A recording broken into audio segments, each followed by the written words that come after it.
Hi hello friends, இன்றைக்கி நான் வந்து ஒரு குட்டி விலாக் எடுத்திருக்கேன். நானும் என் ஃப்ரெண்டும் ஒரு பர்ச்சேசிங்காக கோயம்புத்தூர் போயிருந்தோம். அதை தான் விலாகாக பார்க்க போகிறீங்க, வாங்க பார்க்கலாம். ஃபஸ்ட்டு நானும் என் ஃப்ரெண்டும் ஸ்ரீதேவிக்கு ஆப்போசிட்டில் இருக்க சாட் மசாலா ட்ரை பண்ணோம். அங்கே வந்து பேல்பூரி சாப்பிட்டோம். அது கூட 2 ஐஸ்கிரீம் சாப்பிட்டு அப்படியே மெதுவாக ஸ்ரீதேவிக்கு போனோம். ஸ்ரீதேவிக்கு போனப்போ முன்னாடி என்ட்ரன்ஸ்லேயே வந்து பேக் லாக்கு, அந்த பேக்கெல்லாம் வந்து லாக் பண்ணிட்டு இருந்தாங்க, வாங்கி வச்சுட்டு இருந்தாங்க. அது முடிச்சுட்டு அப்படியே உள்ளே போனோம். உள்ளே போகும்போது நிறையா பேர் இருந்தாங்க. அப்புறம் நிறைய கலெக்ஷன்ஸ் இருந்துச்சு, சாரீஸ் எல்லாம் நிறைய கலெக்ஷன்ஸ் இருந்துச்சு. எங்களை மாதிரியே நிறையா பேர் வந்து வெயில் தாங்க முடியாமல் ஏசிக்காகவே உள்ளே வந்து அட்டெண்டன்ஸ் போட்டிருந்தாங்க. ஸோ அப்புறம் அது பார்த்துட்டு நிறையா மெட்டீரியல்ஸ் இருந்துச்சு.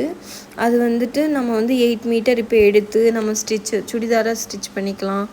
அப்புறம் நம்ம அதுலேயே ஃப்ராக் ஸ்டிச் பண்ணிக்கலாம். அந்த மாதிரி நம்மளுக்கு பிடிச்ச மாதிரி எல்லா மெட்டீரியல்லுமே இருந்துச்சு. அதுக்கப்புறம் இப்போ பார்க்குறது தான் நாங்கள் ட்ரெஸ் எடுத்துருந்தோம். அப்படியே ட்ரெஸ் எடுத்துகிட்டு மெதுவாக பசிக்க ஆரம்பிச்சிருச்சு. அப்படியே போயிட்டு ஒரு சிக்கன் ரைஸ் சாப்பிட்டு கிளம்பிட்டோம்.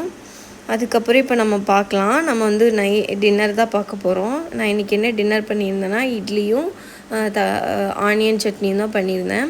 அதுக்கு ஃபஸ்ட்டு எண்ணெய் ஊற்றிட்டு கடலப்பருப்பும் உடச்ச உளுந்தும் ரெண்டுத்தையும் போட்டுக்கிறோம். போட்டுட்டு நல்லா பொன்னிறமாக வதங்கினோன்னையும் கருவேப்பிலையும் போட்டுட்டு நல்லா வதக்கி விட்டுக்கிறோம்.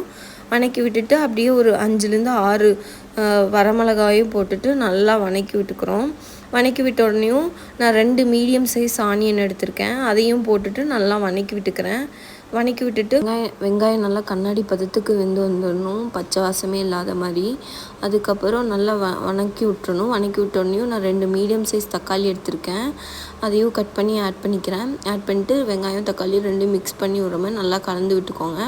அதுவும் அடி பிடிக்காத மாதிரி நல்லா கலந்து விட்டுக்கோங்க. சிம்மில் வச்சுட்டு நல்லா வதக்கி விடுங்க. வதக்கி விட்டோடனையும் இந்த ஸ்டேஜில் நான் ஒரு கொத்தமல்லி வந்து ஆட் பண்ணிக்கிறேன்.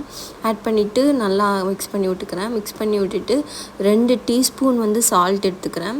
சால்ட் எடுத்துகிட்டு அது ஒரு வாரமாக ஆற வச்சுட்டு மிக்சியில் போட்டு கிரைண்ட் பண்ணிக்கிறேன். சைமல்டேனியஸாக நான் வந்து தோசையும் சுட்டு எடுத்துக்கிறேன். நல்லா மொறுன்னு வர மாதிரி சுட்டு எடுத்துக்கிறேன். எடுத்துகிட்டு இட்லியும் எடுத்துக்கிறேன்.